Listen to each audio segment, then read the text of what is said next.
Amis internautes, n'oubliez pas de liker, de vous abonner et de cliquer sur la note de notification pour ne rien rater. Les mystères de TikTok au Bénin. Contraste entre mauvaise hygiène et filtre. Les filles sont trop sales. TikTok n'aurait pas reçu cet accueil des dieux s'il n'avait pas introduit ces différents filtres qui transforment des moches en princesses de contes de fées. On reconnaît toujours au génie inventeur de ce réseau social qu'il a le mérite de donner de la fierté à la femme. Même les plus timides, tombant aujourd'hui amoureuses de leur propre image, passées à la magie des filtres, deviennent des bêtes de scène. Les élans de prostitution sont aussi là comme une maladie, l'addiction du moment.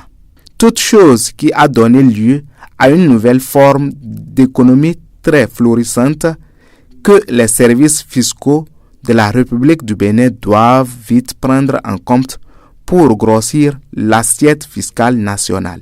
TikTok est un grand marché numérique qui draine rien que sur l'espace béninois des centaines de milliards.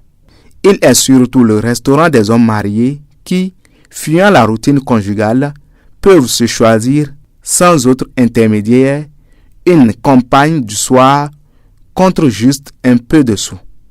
La seule exigence étant de tenir compte de la magie des filtres pour ne pas se retrouver nez à nez avec la mauvaise graine lors du rendez-vous physique. Et c'est pourquoi il importe de prier, voire même d'exiger de ces filtres un minimum, l'hygiène. On ne fait pas la prostitution sans hygiène. C'est d'ailleurs la clé, la condition pour faciliter le job. Le pire se voit au niveau des vendeuses d'habits. Ces filles doivent porter les habits qu'elles proposent, mais certaines d'entre elles y laissent de leur sueur, de leurs odeurs corporelles et 1000 bactéries. Certaines, qui se la jouent en filles branchées, les portent même sans slip. Pour les filles traînant des infections sexuelles pour la plupart, 96%, on peut imaginer la suite. Les pauvres clientes n'achètent plus seulement des combinaisons, des pantalons et autres. Elles achètent surtout des bactéries et autres virus têtus.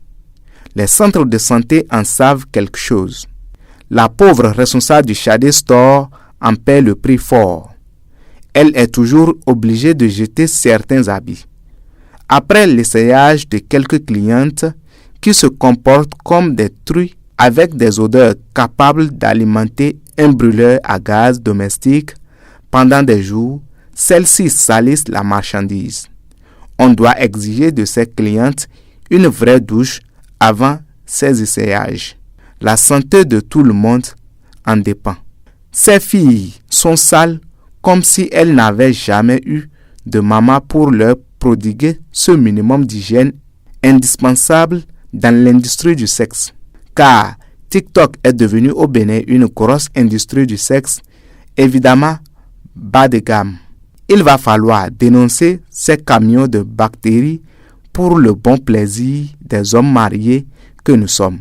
Heureusement que des sérieux comme nous autres n'avons Dieu que pour nos épouses. Aboubakar Takou.